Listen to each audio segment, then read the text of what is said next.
నమ్మకమైన దేవా నీకు వందనాలు.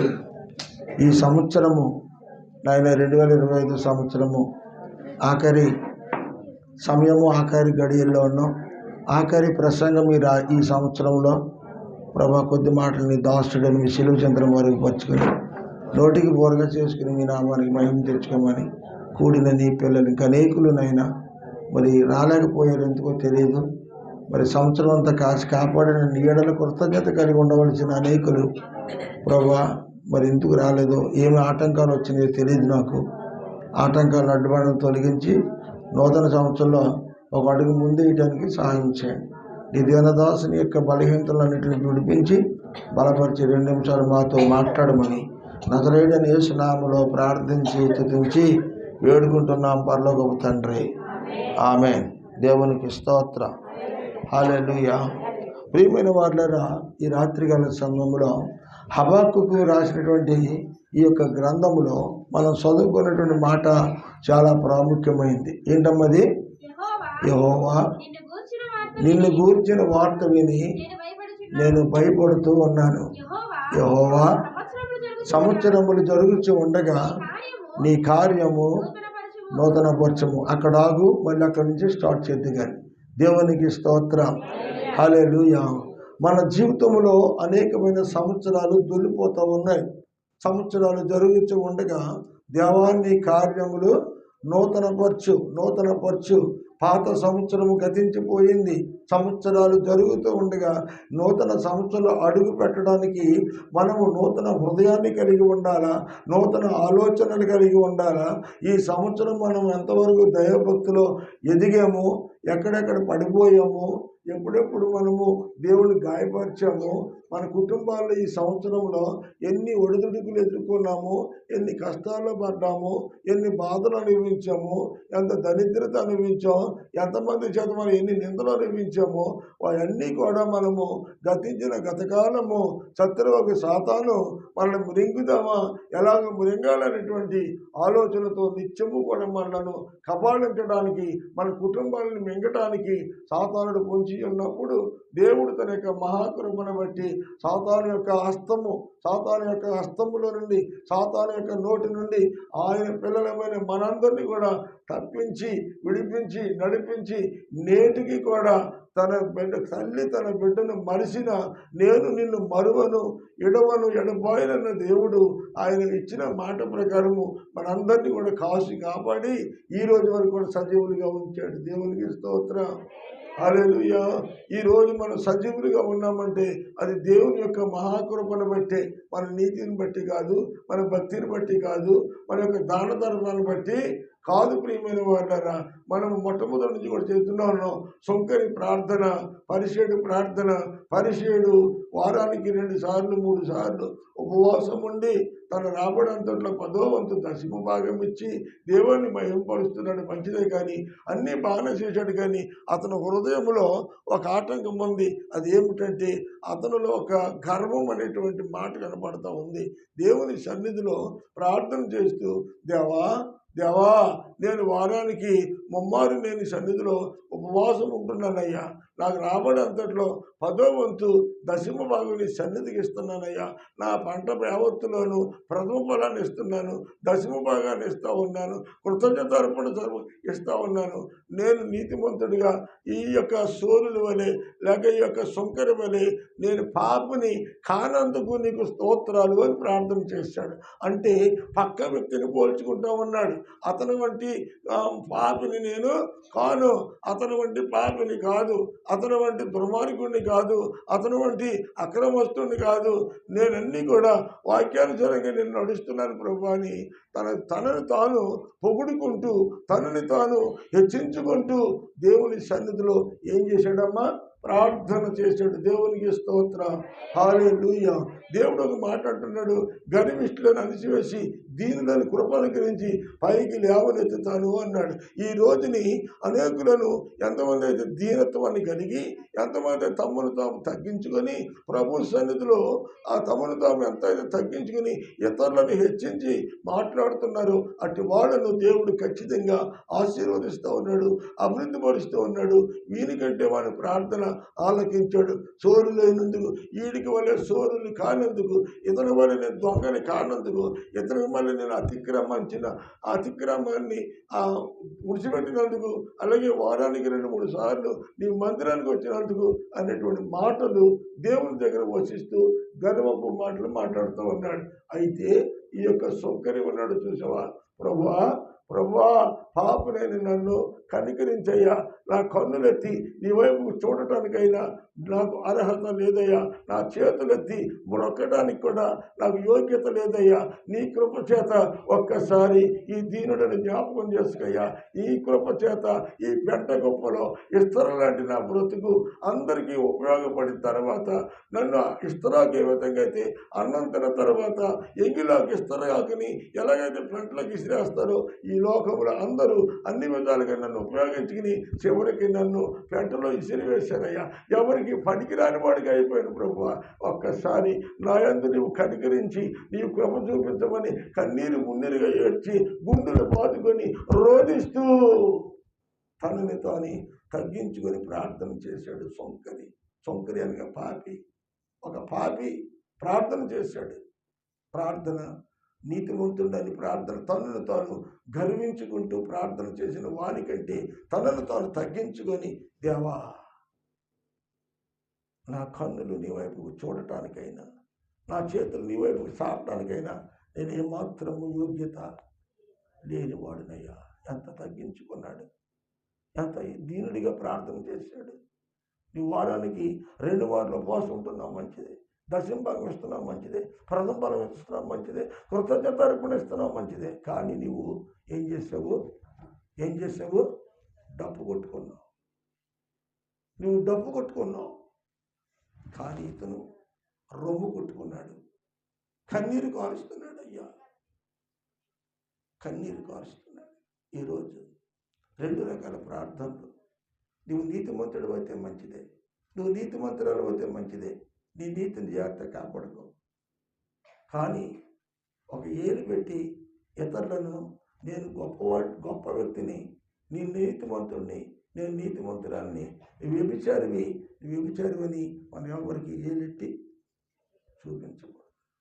అప్పుడే నీ బ్రతుకులో ఉన్నటువంటి బలహీనత బయటపడిపోతుంది. ఒక్క ఏళ్ళు నువ్వు ఎదురు పెడితే ఎన్నేళ్ళు వెనక్కి చూడండి. ఒక్కసారి ప్రియమైన వాళ్ళ మనం చూస్తున్నాం, ఒక్కటికి మనం ఏలిటి ఇతరులను చూపించేటువంటి యోగ్యత మనలో లేదు. ఎవరు యోగ్యులు చెప్పండి, ఎవడు గొప్పవాడు చెప్పండి. ప్రియమైన దేవుని బిడ్డలారా, సంవత్సరాలు జరుగుతూ ఉండగా దేవాని కార్యాలు నూతనపరచమని అడుగుతున్నాడు. ఒకవేళ నువ్వు ఏదైనా తప్పు చేస్తే, నేను ఏదైనా తప్పు చేస్తే నీ దగ్గర నేను కానీ నా దగ్గర నువ్వు కానీ ఒప్పుకోవాల్సిన అవసరం లేదు. ఆయన దగ్గర ఒప్పుకోవాలి. సూర్యునైన నన్ను కనికరించని, దొంగనైన నన్ను కనికరించయ్యా, నీ వాక్యానికి లోపడకుండా తిరుగుబాటు చేసిన నన్ను కనికరించయ్యని రొమ్ము కొట్టుకుని ఏడుస్తూ ఉంటే దేవుడు జాలి పడ్డాడు, దేవుడు కనికరం చూపించాడు. అందుకే వాని ప్రార్థన కంటే ఈవిని ప్రార్థన దైవ సన్నిధికి చేర్చబడింది, నీతిమంతుడిగా తీర్చబడ్డాడు. ఒక పాపి నీతిమంతుడిగా తీర్చబడ్డాడు. నేను నీతిమంతుడినని తనకు తాను డప్పు కొట్టుకున్నవాడు దేవుని ప్రార్థన, గర్వంతో కూడిన మాటలు దేవునికి ఇష్టం ఉండవు. గర్వంతో కూడిన ప్రార్థన దేవునికి ఇష్టం ఉండదు. ప్రియమైన దేవుని బిడ్డలారా, నిన్ను నీవెంత తగ్గించుకుంటావో, నిన్ను నీవెంత తగ్గించుకొని ప్రభు సన్నిధిలో ఒదిగిపోతావో అంతగా దేవుడు నిన్ను, నీ కుటుంబాన్ని హెచ్చింపజేస్తూ ఉంటాడు. సంవత్సరాలు జరిగిపోతున్నాయి, కాలాలు ఉడిగా సాగిపోతున్నాయి. నీ ప్రతిరోజు ప్రతి సంవత్సరము నూతన సంవత్సరం కోసం ఎదురు చూస్తున్నా, కానీ సంవత్సరాలు మారినా మన జీవితాలు మారకపోతే నూతన సంవత్సరంలో అడుగు పెట్టడం వలన ప్రయోజనం ఏమీ ఉండదు. ఈ ఒక సంవత్సరం కంటే మరొక సంవత్సరం, మరొక సంవత్సరం కంటే మరొక సంవత్సరం ముందు నిన్ను నీవు పరిశీలన చేసుకో. దేవుడు అదే అంటున్నాడు, ముందు నిన్ను నువ్వు బాగు చేసుకో, తర్వాత ఇతరుల గురించి ఆలోచించు. ప్రియమైన వాళ్ళారా, ఒక వ్యక్తికి కంటిలో దూలం ఉందంట, మరో వ్యక్తికి నలుసు ఉందంట. ఈ దూరం ఉన్నవాడు అంటున్నాడు నలుసున్నవాడితోటి, అయ్యా నీ కంట్లో ఉన్న నలుసు తీసుకోమని చెప్తున్నాడు. దూరం పెద్దదా నలుసు పెద్దదా? దూరం పెద్దదా నలుసు పెద్ద అంటే దూరమే పెద్దదే. ఆ దూరం ఉన్నవాడు నడుచున్నవాడికి చెబుతున్నాడంట. అంటే మనం ఇతరులతో మాట్లాడేటప్పుడు, మనం ఇతరులకు బోధించేటప్పుడు, ఇతరులకి గురించి మనం మాట్లాడేటప్పుడు ముందు నాకు నేనుగా, నీకు నువ్వుగా పరిశీలన చేసుకో. అప్పుడు నువ్వు ఎవరిని చెయ్యెత్తి చిన్న మాట కూడా అనలేవు నీవు. ఆనాడు వ్యభిచారంలో పట్టబడినటువంటి స్త్రీ రాళ్లతో కొట్టి చంపాలి. మోషే ధర్మశాస్త్రము, ప్రభువా ఏమే ఇదిగో వ్యభిచారం చేస్తుండగా మేము పట్టుకొని తీసుకొని వచ్చాం. మోషే ధర్మశాస్త్రం ప్రకారం ఈమెని రాళ్లతో పెట్టుకొని చంపాలి. మరి దీనికి నువ్వు ఏమన్నావు చెప్పంటే దేవుడు ఏమన్నాడు? కుట్టి చంపేయండి మనిషిని. ఇలాంటి పాపిస్తుంది భూమి మీద ఉండడానికి వీల్లేదు, దీని మొహం చూడకూడదు అన్నాడా? ఏమన్నాడు? అమ్మా మీలో పాపం చేయని వారు ఎవడో మొట్టమొదటి రాయి వేయండి. ఆయన భూమి మీద రాస్తున్నాడు. రాస్తూ ఉంటే ఒక్కొక్కటి చరిత్ర ఆయన రాసే రాతలు కనపడతా ఉంది. పాపం లేని వాడు ఎవడు లేడు. గ్రామాల్లో పెద్ద పెద్ద నాయకులు కూడా ఏదో ఒక పాపం లోపల వెంటాడుతూ ఉంటుంది. ప్రియమైన దేవుని బిడ్డలారా, నీతిమంతుడని చెప్పుకోవడానికి వీలు లేదు. మరి వ్యభిచారంలో పట్టబడినటువంటి స్త్రీని గురించి ఆలోచిస్తున్నాం. ఆ వ్యభిచారంలో పట్టబడినటువంటి పురుషుడు ఏమైపోయాడు? పురుషుడు ఎక్కడున్నాడు? స్త్రీతో పాటు పురుషుడు కూడా పాపం చేశాడు కదా. పురుషుడు ఎక్కడ? ప్రియమైన దేవుని బిడ్డలారా, ఒక స్త్రీ ఆమె ఏ స్థితిలో ఆ పరిస్థితిలో ఉండవలసి వచ్చిందో ప్రభువుకు తెలుసు. కానీ వీళ్ళు బెట్లిచ్చి కొట్టడానికి తీసుకొచ్చారు. మీరు తప్పు లేని వాడు మొట్టమొదటి రాయి వేయండి. ఎవరి తప్పులు వాడు కనపడుతూ ఉన్నాయి. పట్టుకొచ్చిన వాడు కింద పడేసి వెళ్ళిపోయారు. యేసు ప్రభు ఉన్నాడు. తలపైకి చూస్తే ఆమె ఒక్కటి తప్ప ఒక్కడు కూడా అక్కడ లేరు. కారణం అప్పుడు దాకా వాళ్ళు గొప్పవాడుగా పెద్దవాడుగా పెద్ద మనుషులుగా శరీరం అయ్యారు. యేసు ప్రభు ఎప్పుడైతే వాడి చరిత్ర వాడికి చూపించాడో రాళ్ళు కింద పడేసి తల వంచుకుని వెళ్ళిపోయారు. అబ్బా నేను తీసుకొచ్చిన వాళ్ళు ఎక్కడున్నారు? అయ్యా వాళ్ళు వెళ్ళిపోయారయ్యా. ఎవరు కొట్టలేదమ్మా, నేను ఎవరు కొట్టలేదా? ఎవరు కొట్టలేదు ప్రభు, ఎవరు కొట్టలేదయ్యా అని కనిపించని పాపి అయినటువంటి స్త్రీ ప్రభు పాదాలు మీద పడి తన కన్నీటితో ప్రభు పాదాలు కడిగి ఆమె తల వెంట్రుకలతో ఆయన పాదాలు తుడిచి ఆమె చరిత్ర పరిశుద్ధ గ్రంథంలో నిలిచిపోయేటటువంటి కారణం ఏంటో తెలుసా? ఆమె నీతిమంతురాలు కాదు. అక్కడ ఒక వ్యభిచారి పట్టబడి ప్రభు దగ్గర తగ్గించుకొని కన్నీరు విడిచింది. ఆమె కన్నీరు హృదయాన్ని దేవుడు చూసి ఆమెను కనికరించాడు. అమ్మా నిన్నెవరు శిక్షించలేదు కదా, నేను కూడా నిన్ను శిక్షించను. సమాధానం కలదానివై వెళ్ళు. ఏం కలిగి? సమాధానం కలిగేదానివై వెళ్ళు. ఇంకెప్పుడు పాపం చేయొద్దు. దేవునికి స్తోత్రం, హల్లెలూయా. ఇంకెప్పుడు పాపం చేయొద్దు. అక్కడ విడిచిపెట్టింది పాపాన్ని. యేసయ్య పాదాల చెంత విడిచిపెట్టింది. లేచింది, దిగ్గున లేచింది, తన గ్రామంలోకి వెళ్ళింది. యేసే లోకరక్షకుడు, యేసే పాపిని క్షమించడానికి సిద్ధమైన మనసు కలిగిన వాడు. వేసు తప్ప ఎరుక గక్షంతరం లేదు. ప్రియమైన వాళ్ళరా, ఒకప్పుడు సమాజంలో వ్యభిచారిగా కొట్టబడి పట్టబడి తృణీకరించబడిన వ్యక్తి ఈ రోజుని సువార్త ప్రకటిస్తూ యేసయ్య శిశువులుగా మారింది. ఎంత గొప్ప ధన్యత అండి! యేసయ్య నోటికి మాటలు, యేసయ్య నోటిలోంచి వచ్చిన దయగలిగిన మాటలు ఆమె విని ఆ మాటలకు యేసయ్యకి పట్టబడ్డాలి. ఈ రోజుని నీ నోటి మాటను బట్టి ఎంతమంది ప్రభు దగ్గరికి వస్తున్నారు, ఎంతమంది ప్రభు దగ్గరికి వచ్చిన వాళ్ళు తిరిగి బయటికి పోతున్నారు. ఈ నోటి మాటను బట్టి కదా, ఆ నోటి మాటను బట్టి కదా ఆ పాపి అయినటువంటి స్త్రీ ఈనాడు పాపాన్ని విడిచిపెట్టి సువార్త ప్రకటించింది. ఆ పాపని వేరెట్టు చూపిస్తే తన జీవితము చివరికి నరకానికి పోయి ఉండేది. కానీ యేసు నరకానికి పాత్రురాలైనటువంటి ఆమె జీవితాన్ని మార్చడానికి ఆయన నోటిని ఉపయోగించాడు. మరి ఈరోజు నీ నోరు, నా నోరు, మన అందరి నోరులు ఎలాగుంటున్నాయి? ఒక పాపని మార్చగలిగినటువంటి విధానంగా మన నోరు ఉంటుందా? ఒక పాపి ప్రభు సన్నిధికి వస్తే ఆమె ఏరిటి చూపించి బయటికి గెంటే పరిస్థితిలో నీ నోరు ఉంటుందా? నీ ప్రవర్తన ఉంటుందా? ఒక్కసారి ఎవరికి వారు పరిశీలన చేసుకోవాల్సిన సమయం ప్రియమైన దేవుని పెట్టారా? ఇప్పటికైనా ముంచిపోయింది లేదు. దేవా, సంవత్సరాలు జరుగుతుండగా సత్యాన్ని గ్రహించక అసత్యంలోని వెంబడిస్తూ అసత్యంలోని నశించిపోతున్నా నాకు జ్ఞానోదయం కలిగించవయ్యా. ఈ నూతన సంవత్సరం రాబోతోంది. నాకు నూతన హృదయాన్ని దయచే ప్రభువా. నా పాత రోత బ్రతుకు తీసివేయి. ఇతరులను విమర్శించే జీవితం నా నుండి తీసివేయనైనా.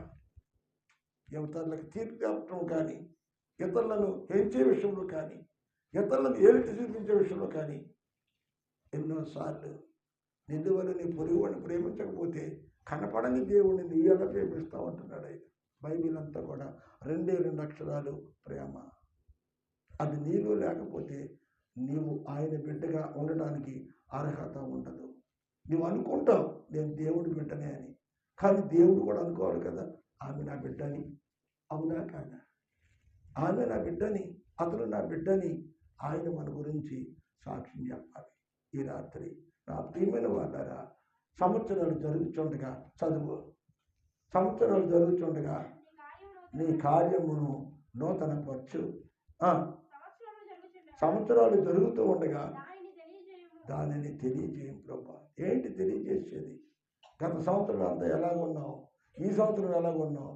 ఒకసారి వచ్చే సంవత్సరం అడుగు పెట్టే ముందు ఒక్కసారి దీనిని గురించి నీవైనా నేనైనా మనమైనా లేక ఆయా గృహాలలో మంచాల మీద పడుకుని రాత్రి దూరసిన మెంతల ద్వారా వాక్యం ఉంటున్న వాళ్ళైనా మనం పరిశీలన చేసుకొని మనం సిద్ధపడితేనే తప్ప ఇతరులను మనము సిద్ధపరచడం. దేవునికి స్తోత్రం. హల్లెలూయా. ఒక చేపను పట్టాలంటే నీకు వెళ్ళి అతనితో డైరెక్ట్గా దొరికేస్తుందా? అడగండి. ప్రొఫెసర్ చెరువులు పడతాకి వెళ్తారు కదా, చెరువుల సంగతి అలా పక్కన పెడదాం. నువ్వు ఎక్కడికైనా పంట బోధలో కానీ మురికాల్లో కానీ ఒక గాలం పట్టుకెళ్తే వెళ్ళి ఆటంతో ఇంత లోపలికి వచ్చి దొరికేస్తారు. మాట్లాడరా ఉండే దొరుకుతారు. దానికోసం ఎంతోసేపు నిలబడాలి. కాళ్ళు అవుతాయి, రెక్కలు నిప్పడతాయి, పైన ఎండకైతే ఎండ అండి. ఆ గాలం ములికి ఎర్రబెట్టి గంటల తరబడి దానికోసం కాసుకుని కూర్చోవాలి. జల కొంకులు తగిలింది అంటే ఎర్రంతా తినేసి మెదడుండి దాటిపోతే జలలో.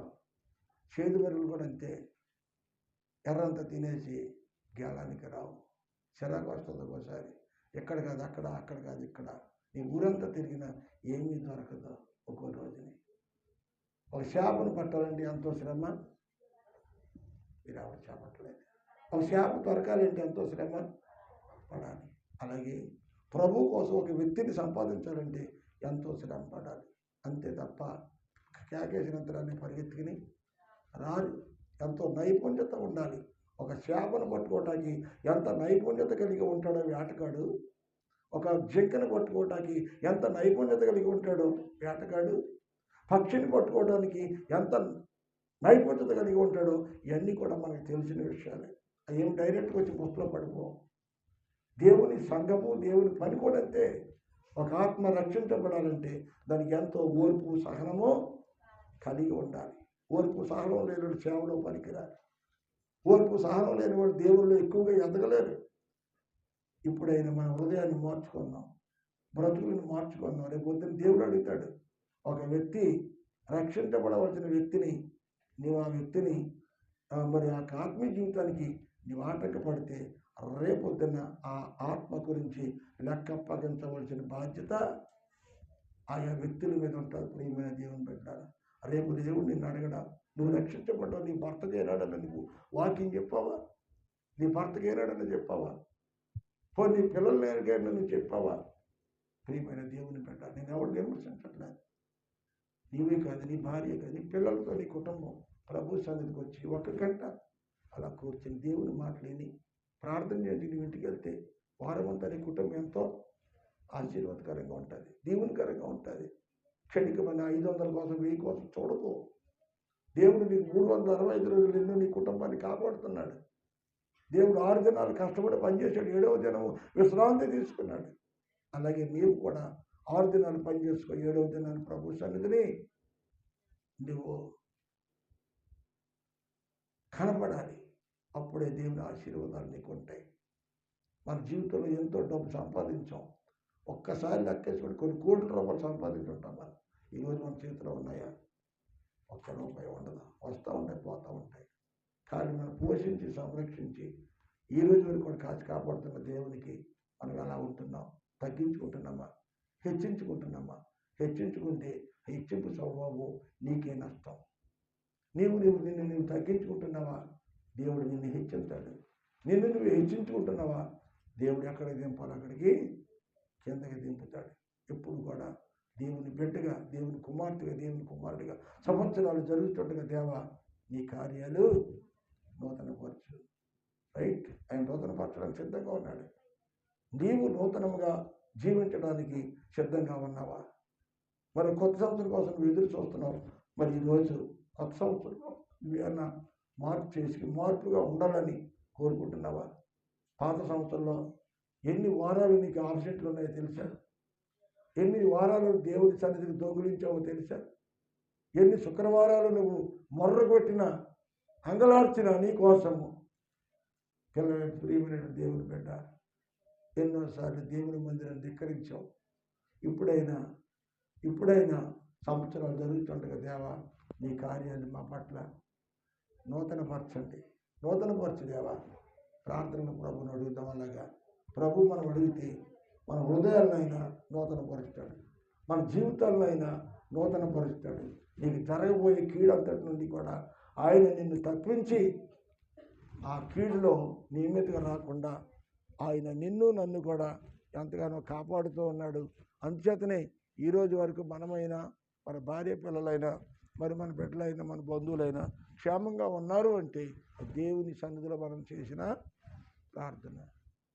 ఆనాడు సొదొమ గొమొర్రా కూడా అగ్ని వర్షంతో నేను దీన్ని నాశనం చేస్తానంటే, సొదొమ గొమొర్రాలో ప్రియమైన దేవుని బిడ్డలారా, అబ్రహాము సహోదరుడైనటువంటి ఎవరు? లోతు. అయ్యా, ఒక్కరు నీతిమంతులుంటే ఆ పట్టణాన్ని కాపాడమంటే ఒక్కడున్నా కాపాడుతాను, కానీ ఒక్కడు కూడా లేరంట. ప్రియమైన దేవుని బిడ్డ, ఈ రాత్రికాల సమయంలో సంవత్సరాలు జరుగుతుండగా నీ కార్యాలు చదువమ్మా. నూతనపరచము, దానిని తెలియజేయము, కోపించుచునే వాత్సల్యమును జ్ఞాపకమునకు తెచ్చుకోను. ఎన్నిసార్లు ప్రభువా, నేను నీ కోపం పుట్టించిన మాట నిజమే, నిన్ను గాయపరిచిన మాట నిజమే, నీకు విరోధంగా నేను తలొంచిన మాట నిజమే, నీ ఆజ్ఞలను గైకొనకపోవటము నిజమే. కానీ నీవు కోపపడితే నేనేమైపోవాలి? కోపపడుతూనే మా పట్ల నీవు వాత్సల్యత చూపించు ప్రభువా అడుగుతున్నాడు. నువ్వు కోపపడటం సపోజే, నువ్వు కోపపడటంలో తప్పులేదు ప్రభువా.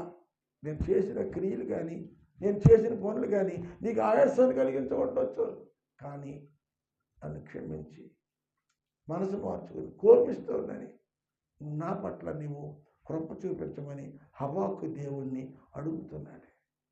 హబాకుకు దేవుణ్ణి అడుగుతున్నాడు.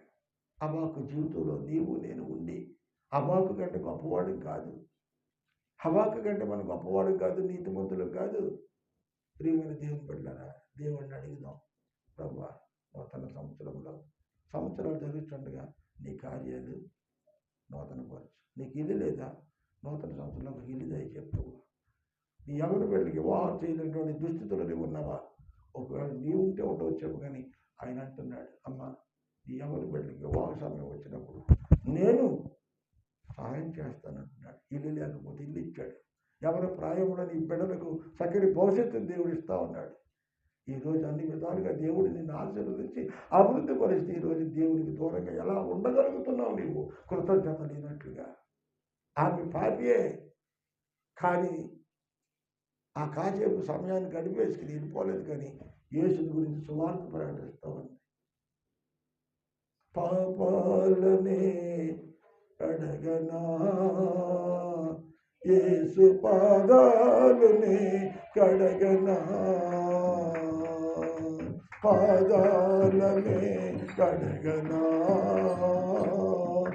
యేసు పాదాలనే కడగనా.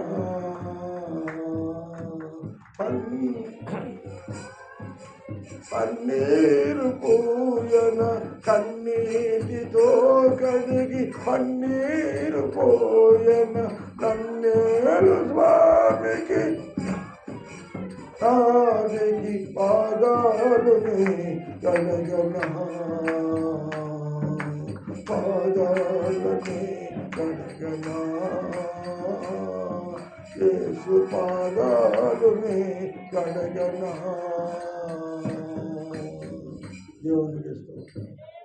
ప్రియమైన దేవుని పెట్టారా, సంవత్సరాలు జరిగిపోతున్నాయి. మన జీవితాన్ని మార్చుకుందాం, హృదయాన్ని మార్చుకుందాం. ప్రభుకి మరికొంచెం దగ్గరగా చేరుకుందాం. ప్రభు దగ్గరికి మరికొంచెం దగ్గరగా ఆయన సమీపంగా కూర్చుందాం. ప్రియమైన దేవుని బిడ్డ, ఇప్పటి వరకు ప్రభుకి ఎంత ఎడంగా ఉన్నావో, ఎంత దూరంగా ఉన్నావో ఒక్కసారి నిన్ను నీవు, నన్ను నేను పరిశీలన చేసుకొని ఈ సంవత్సరమైన మరికొంచెము ఎదరికి సాగిపోవాలని దేవుని వాక్యము సెలవిస్తూ ఉంది. దేవునికి స్తోత్రం.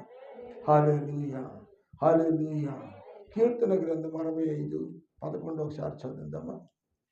కీర్తన 11, 65:11, 65:11, 25 కాదు 65. చదవండి అమ్మా. సంవత్సరమును నీ దయా కిరీటాన్ని ధరింపజేసి ఉన్నావు కదా. మరి ఈరోజు ప్రభువు గడిచినటువంటి సంవత్సరము 31వ తారీఖు రాత్రి ఇదే సమయాన్ని, ఇదే గడియాల్లో దేవుని సన్నిధిలో ప్రార్థన చేసుకున్నాం. బాబు, సంవత్సరాలు జరుగుతుండగా నీ దయా కిరీటము. ఏం కిరీటం అది? దయగలిగిన కిరీటము. అంటే మేము చేసే పాపములను బట్టి కానీ, మా యొక్క దోషములను బట్టి కానీ ప్రతీకారం చేయక నీ దయ మా మీద, మా కుటుంబాల మీద ఉంచి కాచి కాపాడి మా అందరి మీదను నీ దయా కిరీటాన్ని ధరింపజేసి ఉన్నాం. సంవత్సరాలు జరుగుతూ ఉండగా ఆయన కిరీటము మన మీద ఉంచాడు కనుక మనం ఇంకా నిర్మూలము కాకుండా మనమే సజీవులంగా ఉన్నాం. ఈరోజు ప్రియమైన దేవుని బిడ్డలారా, దేవుని యొక్క పరిశుద్ధ లేఖనం సంవత్సరాలు జరుగుతుండగా ఏంటంటున్నాడు? సంవత్సరాలు జరుగుతుండగా నీ దయా కిరీటమును మా మీద ధరింపజేసి ఉన్నాం.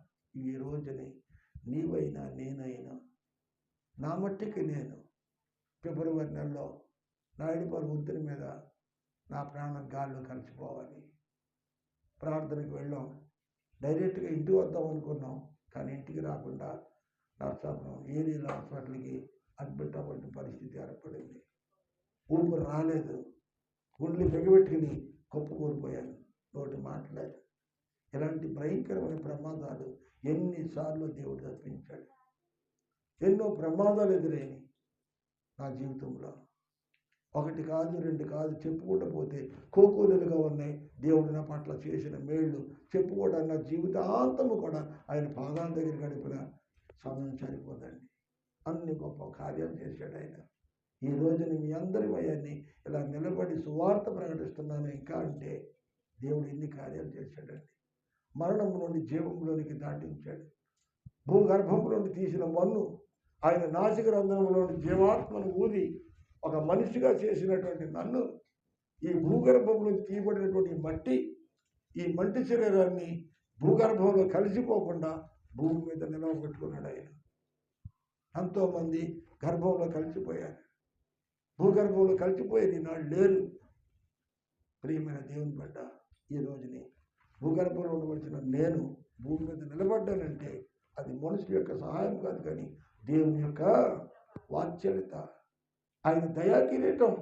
ఆయన దయగలిగిన దేవుడు కనుక ఆయన దయ చెప్పుని నన్నైనా మిమ్మల్ని అయినా మనందరినీ కూడా దేవుడు బ్రతికించుకున్నాం. ఈరోజు మనం ఏమయ్యానో ఆయన దయ వలననే అయ్యి ఉన్నాం. మనం ఏమయ్యన్నా ఒక ఐశ్వర్యం కలిగి ఉన్నామా, ఆస్తిపాస్తులు కలిగి ఉన్నామా, లేవుతో ఉన్నామా, మనం ఏమైనప్పటికీ అది ఆయన దయ వలన అనే సంగతి ఎప్పుడు కూడా మర్చిపోకూడదు. ఆయన దయా కిరీటాన్ని పోయిన సంవత్సరం ఇచ్చాడు, 365 రోజులు కాసి కాపాడాడు. ఆయన కిరీటము నిన్ను కాపాడింది. మరి ఈరోజు ఎక్కడ నిన్ను కాపాడిన దేవుడు ఎక్కడ కనిపిస్తున్నాడు? ఈరోజు ప్రియమైన దేవుని పెట్టారా? ఎంతమంది ఈరోజుని డబ్బుని ఆశించి తమ కాలాన్ని గాల్లో వదిలిపెట్టుకుంటున్నారు ఈనాడు. ప్రియమైన దేవుని పెట్టారా? సంవత్సరాలు జరుగుతుండగా నీ కార్యాన్ని నూతనపరిచాయా? సంవత్సరాలు జరుగుతుండగా నీ దయా కిరీటము మా మీద ఉంచయ్యా. తండ్రి నీకు స్తోత్రం. హల్లెలూయా. మరొక మాట చెప్పి ముగించేసుకుందాం.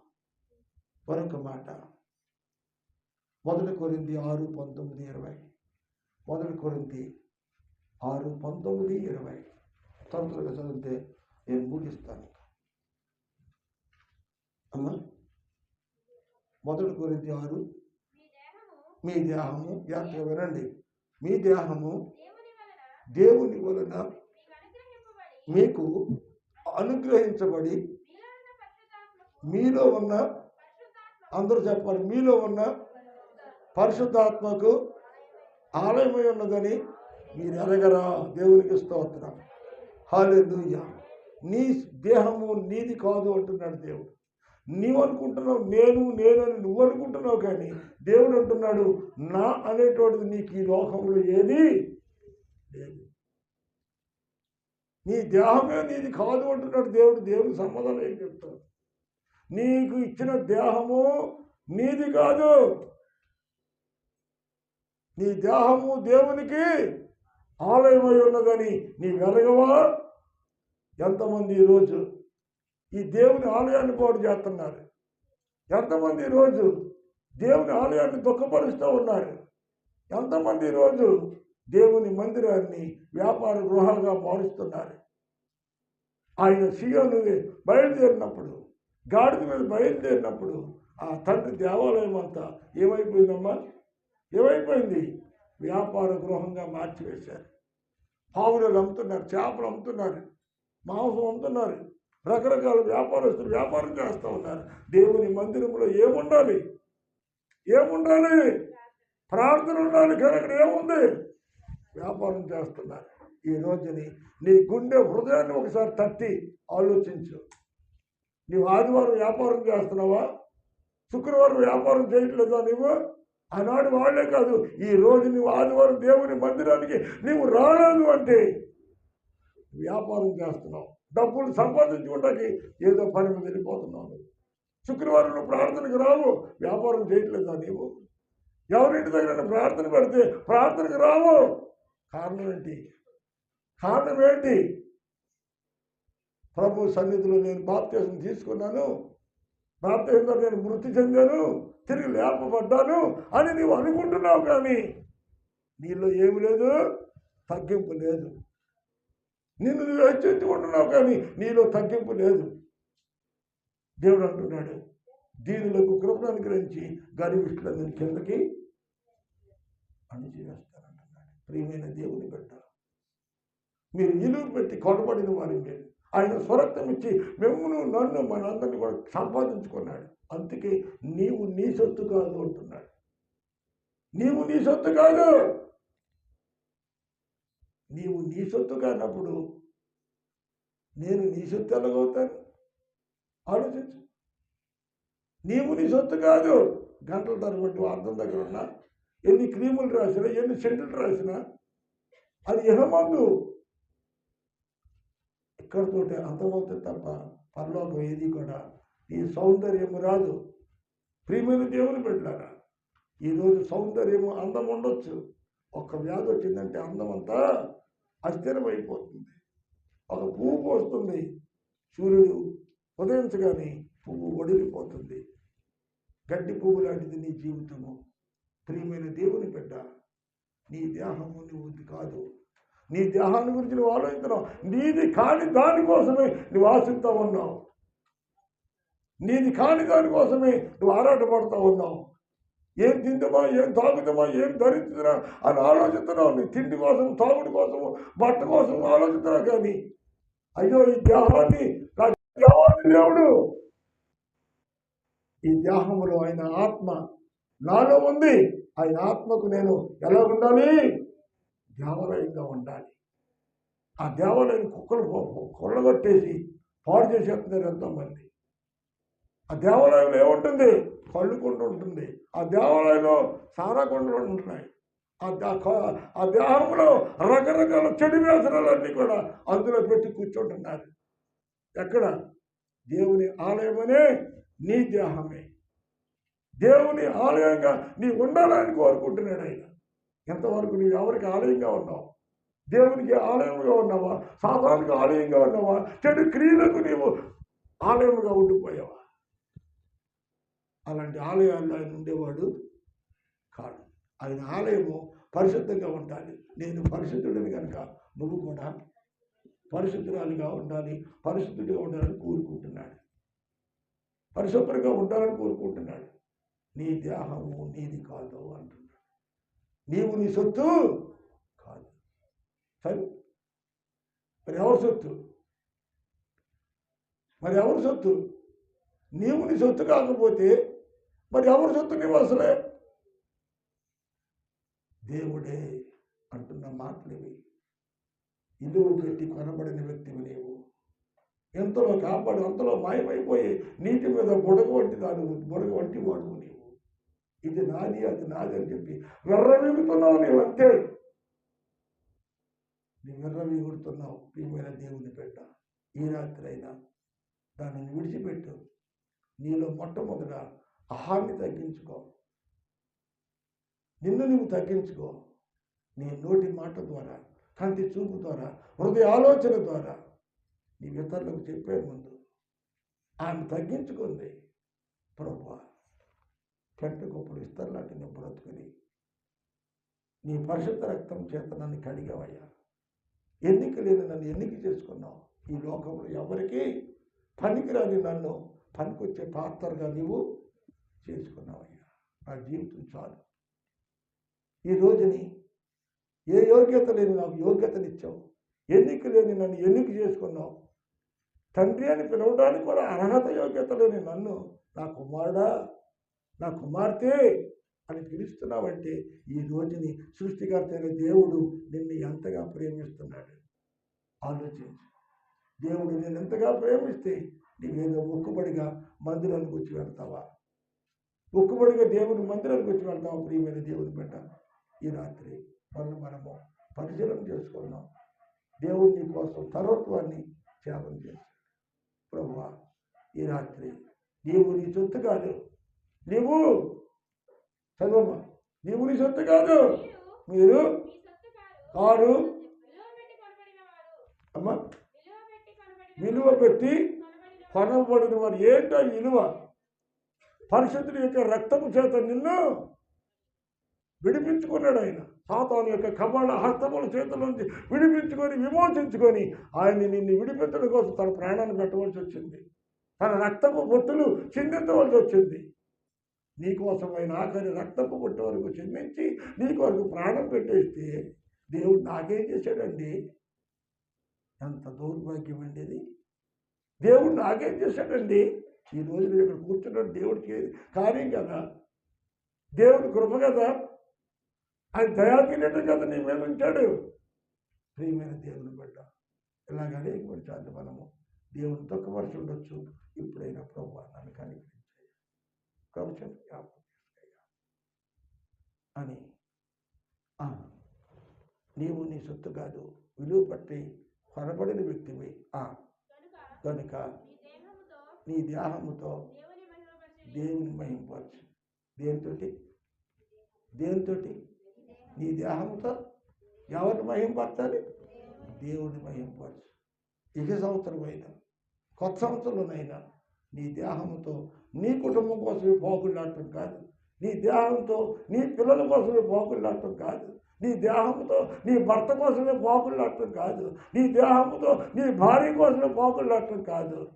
ఇప్పుడైనా నీ దేహంతో దేవునిని ఏం చేయాలమ్మా? మహింపరచాలి. దేవుడు నువ్వు మహింపరిస్తే దేవుడు నిన్నేం చేస్తాడు? ఆయన్ని నువ్వు మహింపరిస్తే నిన్ను నన్ను ఆయన ఘనపరుస్తాడంట. దేవునికి స్తోత్రం, హల్లెలూయా. దేవుణ్ణి మహింపరిస్తే దేవుడు మనలను గణపరుస్తాడు. టెంట్లంట తిరిగే గాడిది యేసుప్రభుని ఎక్కించుకుంటే దాని జీవితం మారిపోయింది, దాని నడక మారిపోయింది. పట్టు చీరలు అయితే పట్టు చీరల మీద నడుచుకుంటే వెళ్ళింది. ఏంటది? ఎడమ గాడిద. ఎవరిని బట్టి గాడిదకి పట్టు చీర వేశారు? పైన ఏమన్నారు? యేసయ్యను బట్టి గాడిదకి పట్టు చీర వేశారు. కానీ పైన గాడిద లేకపోతే పట్టు చీరకి తన పెట్లో ఉన్నటువంటి పట్టు చీర ఏ ఒక్కరు కూడా రోడ్డు మీద వేయరు. గాడిదకి అంత కెపాసిటీ లేదు. ఆ గాడిదకి ఎంత కెపాసిటీ రావడానికి గల కారణం ఏంటంటే యేసయ్యను మూయటం వలన ఈ రోజుని ఆ గాడిది సేవకురాలే. దేవునికి స్తోత్రం.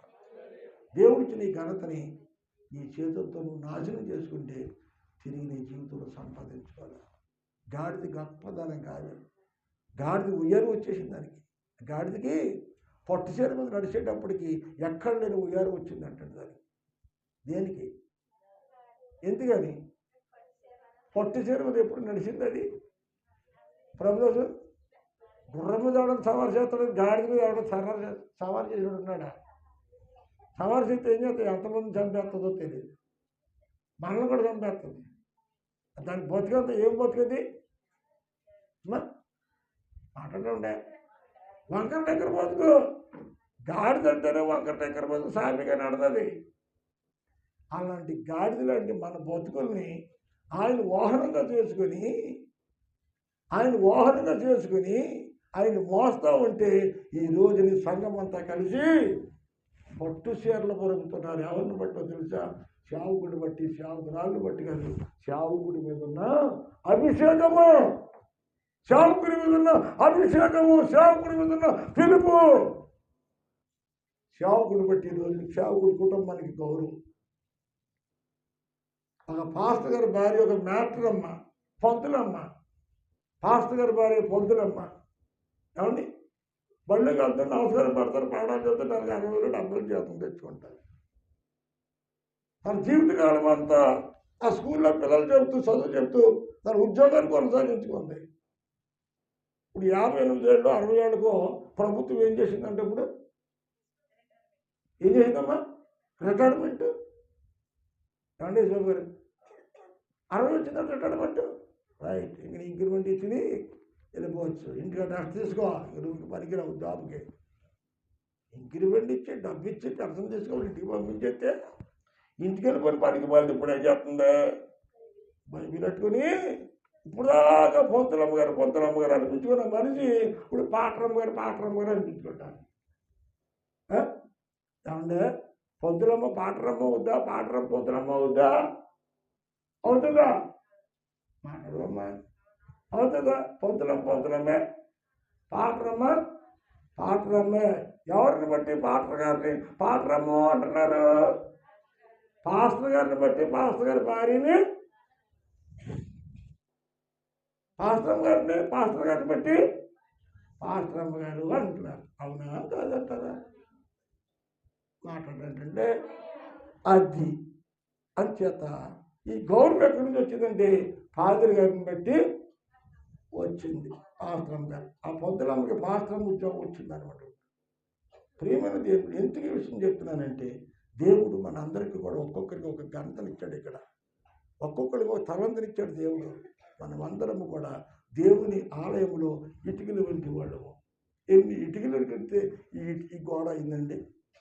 ఎన్ని ఇటుకలు కడితే ఈ గోడ అయిపోయింది?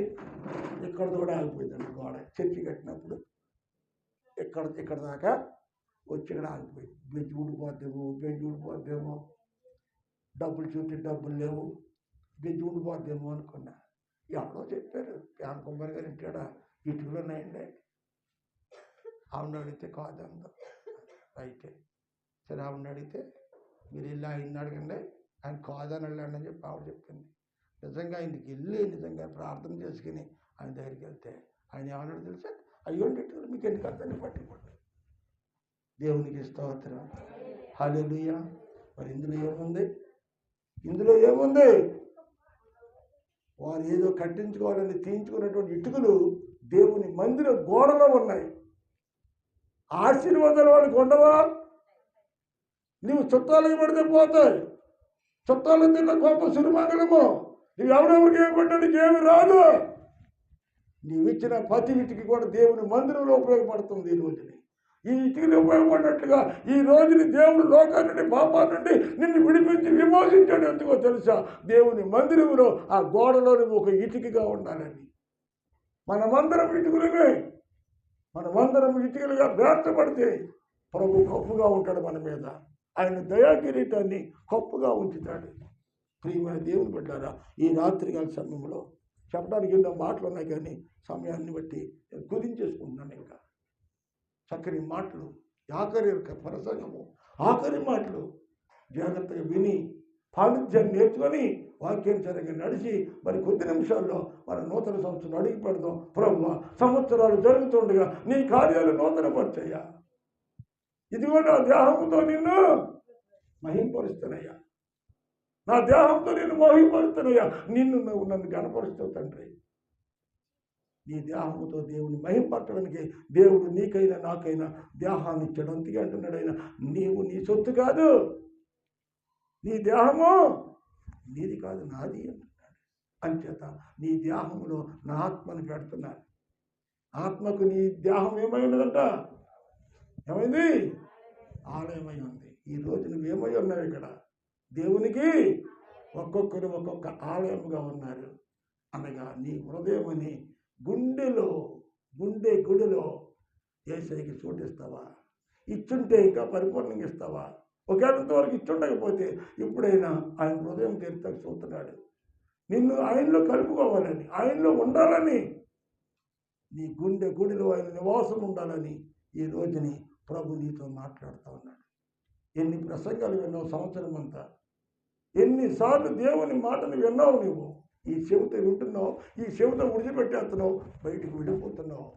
ప్రియమైన దేవుని బిడ్డ, నీ ఇంట్లో ఏ పని ముట్టిపోయినా నువ్వు ఎప్పుడు కూడా జాగ్రత్తగా ఉంటావు. నీ ఇంట్లో కొంచెం చిన్న బంగారం ముక్కుంటే జాగ్రత్త పెట్టుకుంటావు, కొంచెం డబ్బు ఉంటే జాగ్రత్త పెట్టుకుంటావు, బంగారం ఉంటే జాగ్రత్త పెట్టుకుంటావు, వస్తువు ఉంటే జాగ్రత్త పెట్టుకుంటావు. నీకు అన్నీ గుర్తుంటాయి. అన్నింటి విషయంలో శ్రద్ధ కలిగి జాగ్రత్త కలిగి ఉంటావు. కానీ దేవుని వాక్యం పట్ల, దేవుని పని పట్ల, దేవుని మందిరం పట్ల అవేమి నీకు గుర్తుండవు.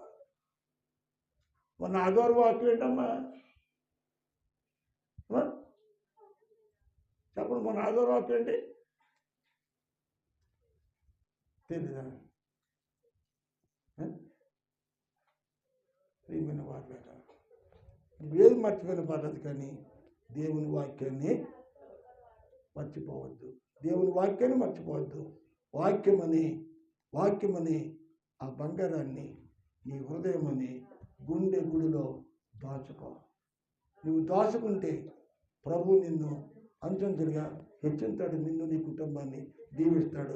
ఈ నూతన సంవత్సరంలో అడుగు పెట్టబోయే బంధు పాత రోత బ్రతుకుని విడిచిపెట్టి నూతన నవీన స్వభావాన్ని ధరించుకొని పరిశుద్ధులైనటువంటి దేవుని సన్నిధిలో నీవును పరిశుద్ధుడిగా ఉండాలని, నీ దేహాన్ని గురించి నువ్వు ఆలోచించొద్దు. నీవు నీ సొత్తు కాదు, నీవు వెలపిచ్చి కనబడిన వాడు, నీవు నా సొత్తు. నీవు నాకు ఆలయముగా ఉంటే నేను నీలోనే దేవుడిగా ఉండాలని కోరుకుంటున్నాను. అలాంటి కృప పరిశుద్ధాత్మ దేవుడు ఈ రాత్రి ఆఖరి మాటలు మన జీవితాల్లో నెరవేర్చి దీవించి ఆశీర్వదించును గాక.